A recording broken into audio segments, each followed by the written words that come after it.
Coming up on this week's Eastern Conference Roundup edition of Locked On NHL, Charlie McAvoy has been suspended 4 games for a headshot on Oliver Ekman-Larsson. What is going on with the Pittsburgh Penguins? And is a Metropolitan Division superstar on pace to become the league's MVP? That's all coming up on this week's edition of the Locked On NHL podcast. It's your team every day. You're Locked On NHL, your daily podcast on the National Hockey League. Part of the Locked On Podcast Network, your team every day.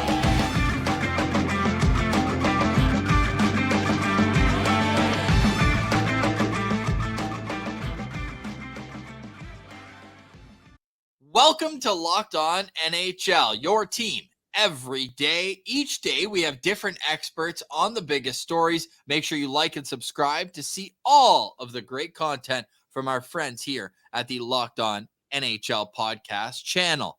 Today is Wednesday, November 1st, and today's episode is brought to you by Sleeper. Download the Sleeper app and use promo code LOCKEDONNHL to get up to a $100 match on your first deposit. Terms and conditions apply. See Sleeper's terms of use for details. I'm Ross Levitan. You can find me 5 days a week over at Locked On Senators alongside Mike DiStefano from Locked On Toronto Maple Leafs. Mikey, you licking your wounds after that 4-1 loss last night, or what's going on in Leafland? Yeah, that was a tough game last night. They got back from a road trip, and the fog was definitely there. The ice was so bad too. I don't know what it is with the ice in Scotiabank Arena, but it's a few games this year where it seems like guys have just couldn't stay on their feet. Everyone's slipping all over the place. It was just a bad game overall from Toronto, but it's gonna happen from time to time. We'll see what happens. They got a matchup against Boston later this week, and I'm hoping they can give Boston their first regulation L on the year. That would be nice. It's also a week of a Battle of Ontario, Mikey. We finally get our first Sens Leafs game, which will be great. Ottawa hasn't played Toronto or Montreal yet. Usually you get one of those rivalry games early in the season. So I'm looking forward to that Wednesday night hockey on next Wednesday, rather. So a week from today. But Mikey, we actually have some breaking news. We're going to get to the Charlie McAvoy suspension. We're going to get to the Pittsburgh Penguins. And this almost ties in with Pittsburgh a little bit. It's unfortunate news. It's sad news. It's no retirement announcement yet, but Washington Capitals forward Niklas Backstrom has announced he's going to step away from the game for a little while. He's been dealing with some ongoing health issues. I'll give you the direct quote from Niklas Backstrom. "Given my ongoing injury situation, I've decided to take some time and step away from the game. This is a difficult decision, but one that I feel is right for my health at this time. I want to thank my teammates, organization, and fans for their unwavering support. I ask for privacy at this time as I determine my next steps and viable options moving forward." Niklas Backstrom had 1 assist through 8 games this season. Of course, he missed all but, I should say, 39 games last year. So missed more than half of last season, missed almost half of the season before. He's really been battling through some injuries, man. I think some people listening to this might be too young to remember when Niklas Backstrom was like the premium playmaker in the National Hockey League. So it's really unfortunate news out of Washington this morning. Yeah, no, that is unfortunate. And, I watched Backstrom play a couple nights ago, and, they were in Toronto, and you could tell, okay, this isn't the same Nick Backstrom that was setting up Ovi and was that premier setup man, like you said, throughout the entire 2010s. So it's unfortunate that it's, his career is coming to an end. I mean, it happens to a lot of people. He's 35 years old. Yeah. Yeah, 30.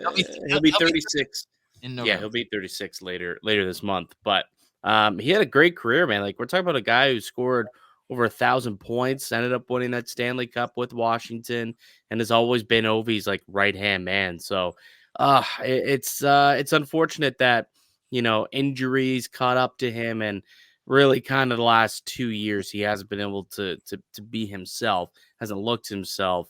And, I guess he's willing just to step away, which is an admirable thing. If you can't be the Nick Backstrom that, you can be, or that you want to be, or that the Capitals need you to be, it's admirable for him to step away instead.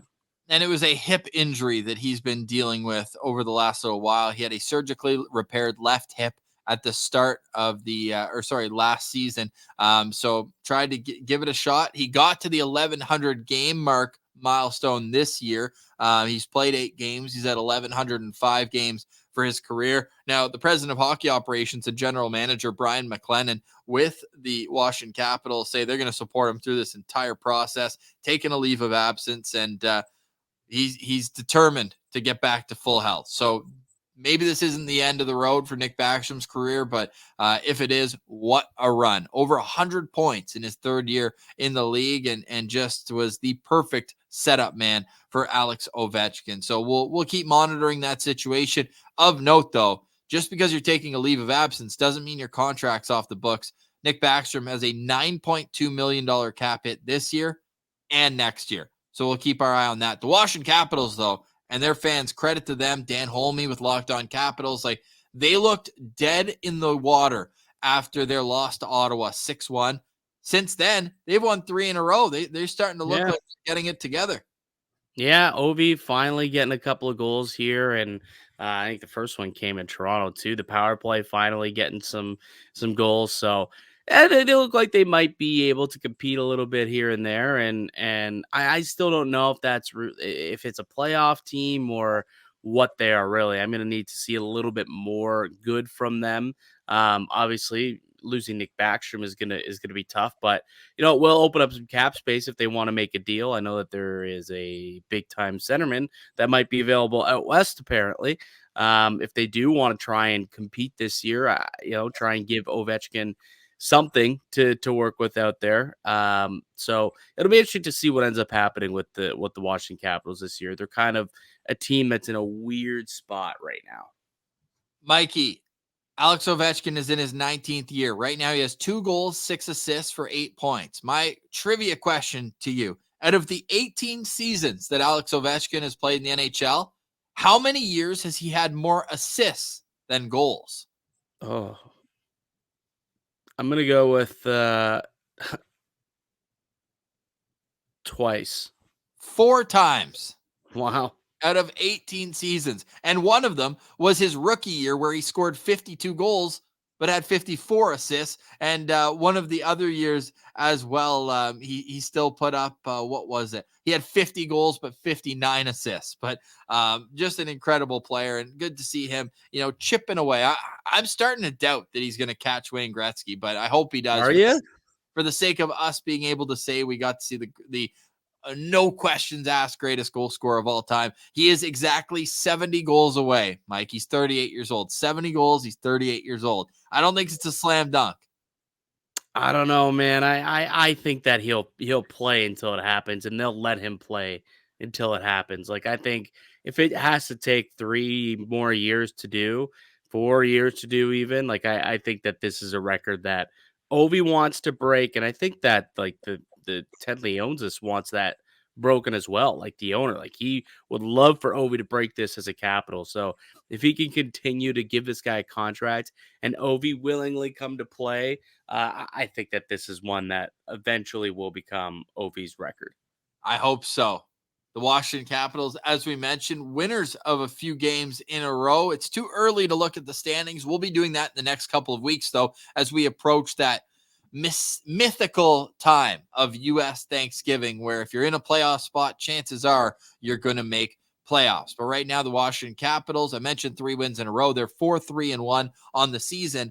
On the contrary, their longtime rivals, the Pittsburgh Penguins, are 3-6. 3 wins in 9 games. It is the temperature is rising, to say the least, in Pittsburgh. We'll discuss that and the Charlie McAvoy suspension. 4 games for Charlie McAvoy. It matches the Rasmus Anderson punishment, but do the crimes match up? We'll have that discussion next. You're listening to Locked On NHL.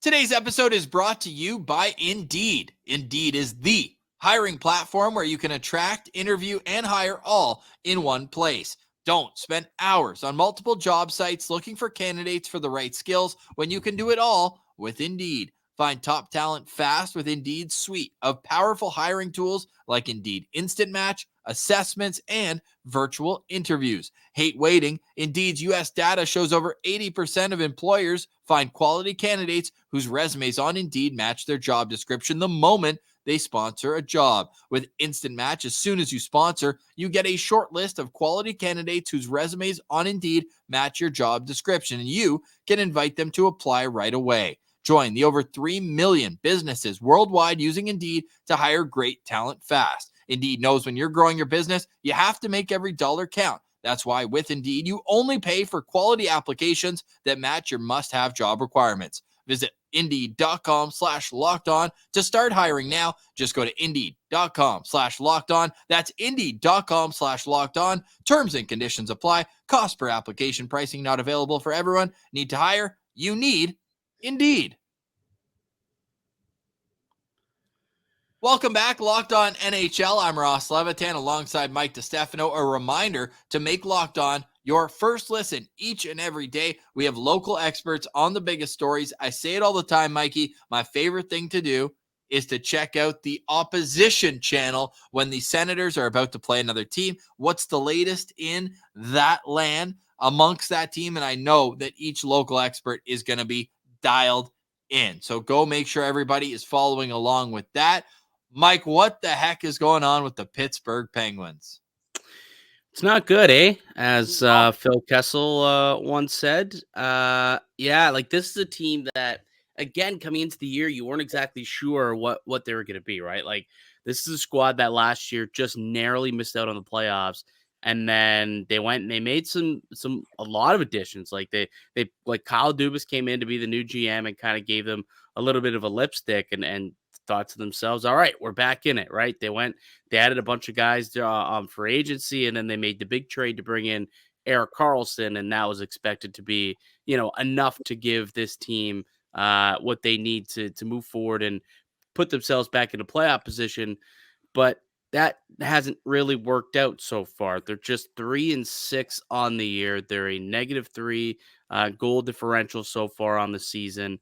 It's just not gelling right now for the Pittsburgh Penguins. Like, are you getting concerned here that this is the end of the road and that window is maybe firmly shut? Well, you'd think that a team that's maybe over the hill age-wise and not talent-wise based on last year's performance, they have the reigning Norris Trophy winner, 100 points. They had Sidney Crosby and Matt Malkin were both contributing a ton offensively last year. That's not it. But when they are older, you'd think kind of like this is the time where maybe you're going to have a slow-ish start, maybe the first couple of games. But, man, this should be the time of year where they're at their peak. Whereas at the end of the year, you're like, oh, those extra miles are showing. Maybe they look slow, but they look slow. Like Ottawa just beat them up and down, and I was surprised at how little resistance there was. And you look, and it's almost like a level of carelessness too. Like the game-winning goal against Anaheim, where Mason McTavish just steals the puck on, or I think that it was a fed-up pass. So I don't think McTavish got the actual steal. Maybe he did, but he had 2 goals in the last 3 minutes of that game. Like, usually it's that veteran leadership, that, experience that allows you to close out games. They couldn't even close out against the Anaheim Ducks. Like Mason McTavish getting that goal, it was just a bad pass by Erik Karlsson trying to force something with that little amount of time left in a tie game on a power play. They just need to simplify, and I'm not seeing it. If you ask Hunter Hodes, though, with Locked On Penguins, my assumption is that he would be looking at the goaltending, because in that game against Ottawa, like 3 of the 5 goals, you're kind of like gritting your teeth, like really. And I was critical of that signing right off the bat. Tristan Jarry, yeah, he's not the guy. I mean, he's got 2 shutouts this year, Mikey. But if you take away those shutouts, which you can't do it. He's got 2 shutouts. Okay, I've made it clear he has 2 shutouts. Okay, now we look at the other games. He's got like an .820 save percentage. It's not enough. If you have two of your 7 games played, you've shut the team out and have a 1,000 save percentage, and your total save percentage is still under 900. That's not very good. That means that you've been terrible in those other games. That has been the problem. Like if you look at the underlying numbers, this team, and I think the real issue is, and I'm just looking into it now, the high danger saves. This guy has not been able to make saves. 754 high danger save percentage at 5-on-5, which ranks 31st in the NHL. The team save percentage is also not very good, ranking in 6th in the NHL, 8th, sorry, in the NHL. So it's been goaltending because, I mean, in terms of the expected goals, like this team is top 5 right now, 6th in expected goal differential. And that just hasn't been the case because Tristan Jarry has not been able to give them the stable goaltending that they need to be able to compete. We all knew that the offense would kind of be there with Sid, with Gino, with Rust and Gensel, and obviously adding Erik Karlsson. We knew that there'd be some offense, but the big question mark was, well, is their defense going to hold up? Because that's not what you had Erik Karlsson for. And Tristan Jarry is coming off a very down season.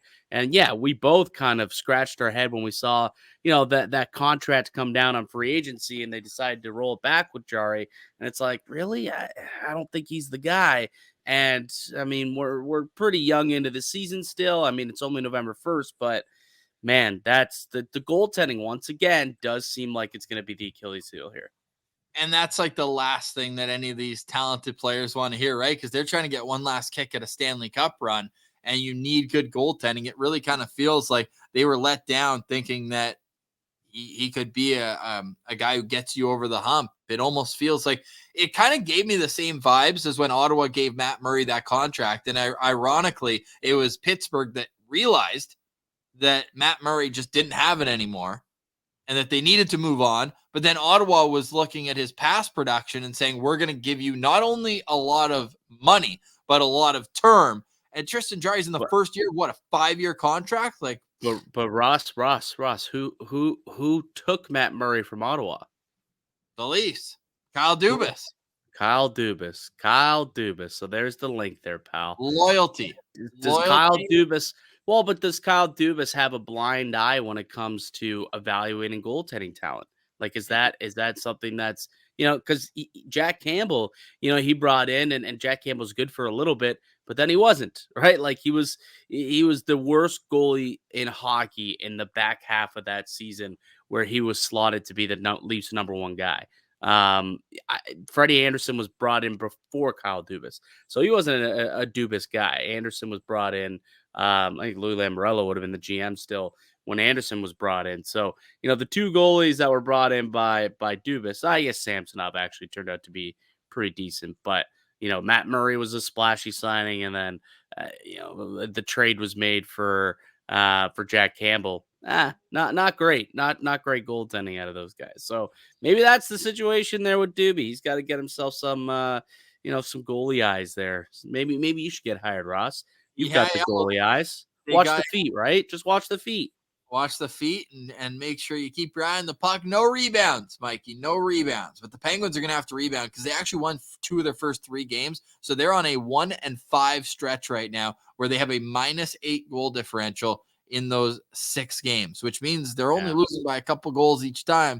But that's enough, man. And the irony, and this is just the parody of the NHL too, their 1 win in their last 6 games was a 4-0 shutout over Colorado, like one of the best teams in the league. So you look at it like they still have a ton of talent. It's still early in the season, not counting them out completely, but you are looking at it from the standpoint of saying, there's a lot you could kind of twist your head at and wonder what's going on with the Pittsburgh Penguins. On the other side, go ahead. No. Oh, all good. I was going to say on the other side of things, the Boston Bruins are 8-0-1, but finally their real schedule starts. And we've talked a lot about the Bruins schedule, but it's not who you play, it's how you play them. And the Boston Bruins have been every bit the team that they were last year, which I think people would be shocked if you hear people say that, going into the season, losing Patrice Bergeron to retirement, losing David Krejci to retirement. Things have just gone exactly their way. They've got the Toronto Maple Leafs next. Then they head out to Detroit and Dallas. They just beat Detroit 4-1 the other day. Detroit, by the way, they got to get back on the horse here full time. I know they got the win in overtime against the Islanders, an impressive comeback win for them, but they had lost 3 in a row, or winless, I should say, in 3 in a row. They got the 1 loser point, I believe, against Seattle in a game last week. That'll be a fun one going up against Boston. However, Boston will be without their top defenseman in that game. Why? We'll discuss next. You're listening to Locked On NHL. Today's show is brought to you by Sleeper. A new NHL season brings all sorts of possibilities. Matthews could score 50 goals.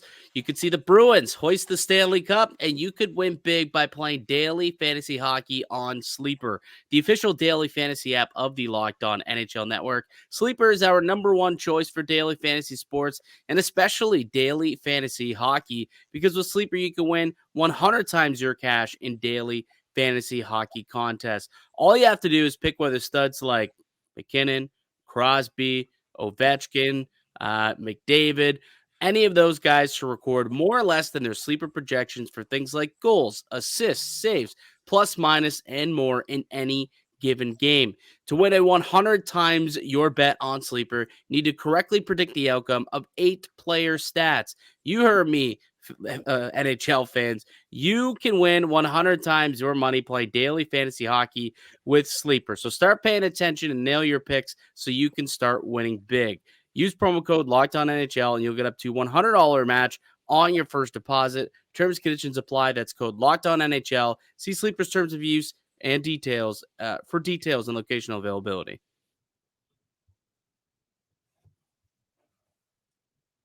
Welcome back, Locked On NHL. I'm Ross Levitan alongside Mike DiStefano. We're a part of the Locked On Podcast Network, your team every day. A reminder on Locked On NHL, we have local experts on the biggest stories 5 days a week. Mikey, 4 games for Charlie McAvoy. Do you think the crime fit the punishment? You know what? I thought that it would be a little bit more. I really did. I thought that it was an egregious hit. It was so predatory and it was avoidable. And you could put so many more things in there. It was direct contact to the head. It was east-west. It was, it was just so egregious. I thought that it was worse than the Anderson hit. And I thought maybe you could look and say that could get you 6 games. I thought maybe 6 games would have been a fair number. I guess 4, you can't really challenge it, I suppose. It doesn't have to go to an independent arbitrator, so maybe that's why they landed on 4 games. But ultimately, I'm glad that at least, it was a decently long suspension, but maybe a couple more games would have been more fair. I think what's helping Charlie McAvoy is that he's never been in trouble with the league before, right? Yeah, probably. Rasmus Anderson, I think, had been fine, not suspended before, but he's always a guy who plays right on the edge, and the Flames want him to. That's where he's at his best. But with that, you can kind of go across the line, and maybe he's done that right on, if not step, his big toe over the line a couple of times over the last number of years, where Charlie McAvoy plays physical for sure. But I can't remember any time where Charlie McAvoy has been in the center of controversy, right? He seems like a pretty honest player. Yeah. And I mean, that does count towards when the Department of Player Safety is coming up with their verdict and whether or not somebody has a history of doing things. And they tend to go a little lighter on guys who, I guess you could say are, when they do things out of character, such as this. But still, like, if you look at that, the replay, like it's a late hit, it's a high hit, it's a dirty hit, it's an unnecessary hit, it's predatory, it's up in the face. Head contact is first. He lifts to get head contact. Like, everything about it is just very dirty and very egregious. And you have to sit for it, right? So Maple Leafs rolling to town on Thursday. So I mean, don't have to play McAvoy. That's not a terrible thing. But he's gonna have to sit. So he'll have to sit for the next 4 games. He'll be able to return in Montreal in a few games away. What's he going to miss? Home to Toronto, at Detroit, at Dallas, and home to the New York Islanders. But the Bruins keep chugging along, man. How much are you now? I know last week we were not critical, but we were pointing out that they were playing, Anaheim twice in their first 7 games, Chicago twice in their first 7 games, San Jose, Nashville, teams that weren't expected to be good. And they did get a win against LA on the road. That's you can tip your hat to that one. But now that with back-to-back wins over Detroit and Florida, like, are we finally putting a little respect on the Bruins again? Yeah. I think you do have to still put respect on them. Like, even though they're beating the bad teams, I mean, we've seen how many times have I mean, at least me being in Toronto, have the Leafs just not woke up for those games that they're supposed to win, and they end up losing to Chicago. They end up losing to, to Florida, to Montreal. Like this just happens all the time in Toronto. The fact that this team, like the culture is so well built there in Boston that they know how they have to play every night. They're very consistent. Jim Montgomery's running a tight ship, and they're getting stellar goaltending, and they're defending well. It's just they're playing the way they need to play to win games. So you can't take that away from them, regardless if they're playing top tier talent or bottom end talent. They're still showing up and playing the way they have to get the 2 points. But that said, I think we'll have a better understanding in 2 to 3 weeks when they do start going up against, better talent than, they roster at the time, at the current moment. So I think that will give us a better understanding of what these Boston Bruins really are. How good is Jack Hughes on the New Jersey Dude. Devils? Like he every time I turn on the TV, man, this guy's must watch. 17 of his 18 points have been primary. Like that to me is what's maybe the most outrageous thing, is that he is himself creating everything that's going on over in New Jersey. It's wild, man. There's a few guys on the Devils who like you want more out of, right? Like Dawson Mercer, pointless. Or maybe one. I'm looking right now. I think he's pointless. 8 games, no points. Even Timo Meier had a multi-point game recently, but like he's got 1 goal in 6 games. He's on a bit of a streak right now. I mean, still 1 goal in 8 games, but after starting the season with no points in his first 3 games, he's actually on a 5-game point streak right now. So I should take that back. Timo Meier starting to figure it out. Although Toffoli's been a nice ad there. Nice ad. I mean, that guy's putting the puck in the back of the net every night, it seems. Well, guess what? He gets to play with Jack Hughes. So, well, yeah, exactly. There you have it. Helps.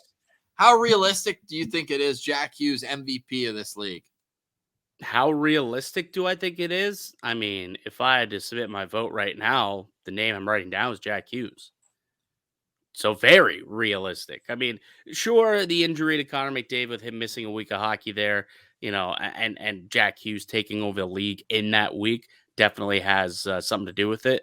So by the end of the season, could it all shake out where, McDavid is up there again with, maybe 130, 40 points? Sure. It very well could end up being that way. But you just look at what Jack Hughes is doing, the way he's dominating, the way he's a human highlight reel too. Every night seems to be on SportsCenter doing something awesome, whether it's a sick pass or a goal from, angles that you just shouldn't be scoring goals. Like this guy's just an unbelievable player. Like he's breaking out into like that. Like he was a star last year, right? Like he was a star. I think he's breaking into superstar top 10 status this season. Like that's how good this guy can be and is proving to be early on in the year.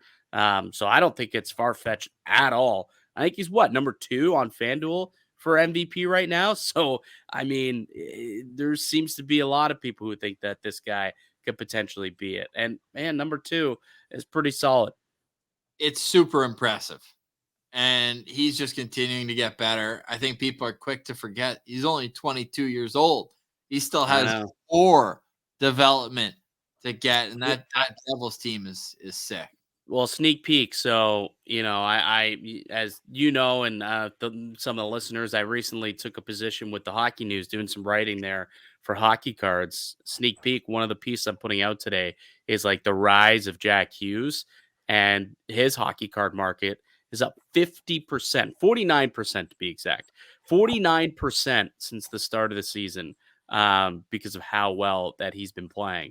So, I mean, everyone is catching that Hughes fever right now. Amazing. Any final thoughts on today's show, Mikey? Not too many final thoughts. Actually, one final thought. One of the craziest things, one of the most unexpected things so far in the first month of the season that I definitely did not have on my bingo board. Frank Vatrano with a league-leading 9 goals through the month of August. Where the heck did that come from? Yeah, the top 2 goal scorers in the league are both like 5'8". It's impressive. Alex DeBrincat. So shout out to my short kings. But I did not see legitimately where the hell that came from. Frank Vetrano? Ducks playing well, dude. The Ducks are getting themselves in the mix here. They've won 4 in a row. Mason McTavish is a pretty solid player, buddy. Stud. I think Zegras is struggling, though. But we'll leave that to the boys in the West. Good Ottawa boy, Mason McTavish. Good Ottawa Valley kid. He looks like he's a 28-year-old vet already. And 2 goals against Pittsburgh. They're both in the last 4 minutes of the game to get the win for them. We'll pass it over to Power Rankings Thursday here on Locked On NHL. I'm Ross Levitan. That's Mike DiStefano. For more, go check out Locked On Maple Leafs, Locked On Senators, and all the great Locked On shows. We're a part of the Locked On Podcast Network, your team every day.